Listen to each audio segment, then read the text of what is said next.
இன்ன வரைக்கும் அவங்க எங்கள் அம்மா இன்றைக்கி நாங்கள் நல்லா இருக்கிறாங்கன்னா என்ன பொண்ணுன்னு கூப்பிட மாட்டாங்க, அவங்கள தான் பொண்ணுன்னுவாங்களே. அவங்க எங்கள் குடும்பமும் எங்கள் அப்பாவுக்கு 80 வயசு ஆயிடுச்சு. இன்ன வரைக்கும் அவங்க வீட்டுக்கு ஃபங்க்ஷன் எல்லாத்துக்கும் நாங்கள் போவோம். இன்ன வரைக்கும் அவங்க வீட்டில் வேலை செய்கிறோம்.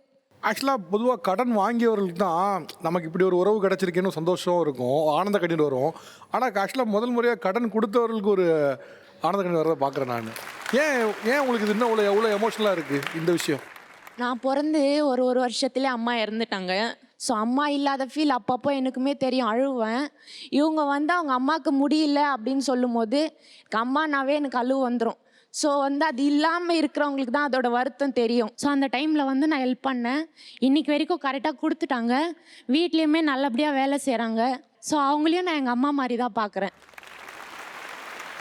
ஆக்சுவலாக என்னென்னா, பெரும்பாலான நேரங்களில் வீட்டில் வேலை செய்கிறவங்கள வந்து தனி தட்டு கொடுக்குறாங்க, தனியாக வந்து என்னை இருக்க சொல்லுவாங்க, தனி டம்ளர் கொடுக்குறாங்க. தனி எங்கள் தட்டுங்களை வந்து வெளியே வந்து அவுட் ஆஃப்லேருந்து தொடப்ப மரம் வைக்கிற இடத்துல வைப்பாங்க. எதனா ஃபுட்டு மீந்துச்சுன்னா கவரில் போட்டு கொடுப்பாங்க. ஆனால் இவங்க வந்து நாங்கள் சாப்பிட்டோம்னா அவங்க டைனிங் ஹாலில் என்னை உட்கார வைப்பாங்க. இன்ன வரைக்கும் எனக்கு அம்மா யாருன்னா இவங்க தான். எனக்கு மறு அம்மாவை கொடுத்துக்கிறாங்க, புரியுதுங்களா? பணம் வந்து இன்றைக்கி வரும் நாளைக்கு போவோம். மனுஷால் வந்து இந்த ஜென்ரேஷனில் இவ்வளோ தொகை கொடுக்குறாங்கன்னா அது பெரிய மனசு வேணும். ஆக்சுவலாக என்னென்னா, நிறைய நேரங்களில் வந்து ஒரு வீட்டில் வேலை பார்க்கக்கூடிய பணியாளை வந்து எப்படி நடத்தக்கூடாதுங்கிறதுக்கு நிறைய எக்ஸாம்பிள் இருக்குது.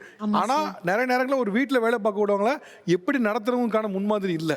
ஆனால் நீங்கள் ஒரு செட் பண்ணி வச்சிட்டீங்க, உங்களுக்கு செட் பண்ணிட்டீங்க. இல்லை, அதுதான் அவங்கள சிஸ்டராக பார்த்து அவங்க வீட்டில் ஒரு பிரச்சனைங்கப்போ நீங்கள் கொடுக்குற மனசு ரொம்ப பெரிய மனசு. எங்கே போனாலும் சாவி கொடுத்துட்டு போவாங்க சார். வீட்டு சாவியாக இருக்கட்டும், எதனா ஒரு ஃபங்க்ஷனுக்கு அவங்க துணி கடை வச்சுக்கிறாங்க கார்மெண்ட்ஸு, எங்கே போனாலும் பீரோ சாவி நம்பி கொடுத்துட்டு போவாங்க. இந்த இடத்துக்கு இது நீ எடுத்து குழந்தைக்கு ஜுவல்ஸ் போடு, ட்ரெஸ்ஸு போடு. எதனா ஒரு விசேஷம்னா என் வீட்டுக்கார் என் குழந்தை எனக்கு எல்லாருக்குமே ட்ரெஸ் எடுப்பாங்க. சேலரி பிடிச்சிக்கிட்டாமான்னு கூட சொன்னா கூட வேண்டாம் காக்கா. ஆக்சுவலாக அந்த 1 லட்ச ரூபா கடன் இருக்குல்ல, அது வந்து நீங்கள் வாங்கின கடன் இல்லை, நீங்க லாயலா உண்மையா இருந்ததுக்கு சம்பாதிச்சது. ஆமா சார், சம்பாதிச்சனால தான் கிடைச்சது. Thank you sir, thank you sir. நான் வந்து ரொம்ப வருஷமா ரியல் எஸ்டேட் தொழில் பண்ணிட்டு இருக்கேன். ஓகே. நான் வந்துட்டு ஒரு ஃபாஸ்ட் ஃபுட் ஒன்று ஆரம்பித்தேன். அது வந்து ஒரு கோவிட் முடிஞ்சு வருஷம் ஆரம்பித்தேன். அது வந்து ரொம்ப நல்லா போயிட்டு இருந்தது. அதுக்கப்புறம் அப்படியே டவுன் ஆகிடுச்சு. 2 இயர்ஸில் ரொம்ப லாஸ் ஆகிட்டேன். ரொம்ப நெருக்கடி வந்துடுச்சு எனக்கு. அந்த நேரத்தில் எங்கள் அம்மாவும் உடம்பு சரியாமல் இருக்காங்க. எங்கள் அம்மாவுக்கு உடம்பு சரியாமல் இருக்கும்போது எங்கள் வீட்டுக்கு ஒரு நர்ஸு பார்த்துக்கிறதுக்கு நான் ஹோம் நர்ஸ் வச்சோம். அப்போது ஒரு ஹோம் நர்ஸாக பொண்ணு மாதிரி சித்ரான்னு ஒரு பொண்ணு வந்தாங்க. அவங்க தான் வந்து எல்லாமே வந்து அவங்களுக்கு பண்ணிட்டு இருந்தாங்க. அந்த நேரத்தில் எனக்கு எங்கெங்கேயோ கடன் கேட்குறேன், எல்லார்கிட்டையும் கேட்குறேன். யாருமே வந்து எனக்கு ஹெல்ப் பண்ணல. பிஸ்னஸையும் மூட முடியல. அப்படியே ரெண்ட்டு போயிட்டே இருக்குது, அட்வான்ஸ் கழிஞ்சிட்டே இருக்குது, எல்லாமே போயிட்டுருக்கு. என்ன பண்ணுறதுன்னு தெரியல. எங்கெங்கே கேட்டுட்டு அழுவுறமா. இந்த டைமில் தான் இந்த பொண்ணு தேவதை மாதிரி வந்தால் எங்கள் குழந்தை. அந்த டைமில் நான் வீட்டில் இருந்து எனக்கு இந்த பிரச்சனையை சொல்லி என் பொண்ணு மாதிரி நினச்சி அழுதேன். அப்போ சொல்லும்போது அவள் சொன்னா, அப்பா என்கிட்ட எதுவுமே இல்லை கொடுக்கறதுக்கு, நானே கொஞ்சம் கஷ்டத்தில் தான் இந்த வேலைக்கு வந்திருக்கேன். அம்மா எனக்கு என்ன பண்ணுறது தெரியுமா, நான் கொடுக்கலின்னா நான் சூசைட் தான்மா பண்ணிக்கணும், அந்த மாதிரி ஒரு நெருக்கடியான சுச்சுவேஷன்மான்ட்டு நான் கண் கலங்கி அழுதுட்டேன் அவகிட்ட.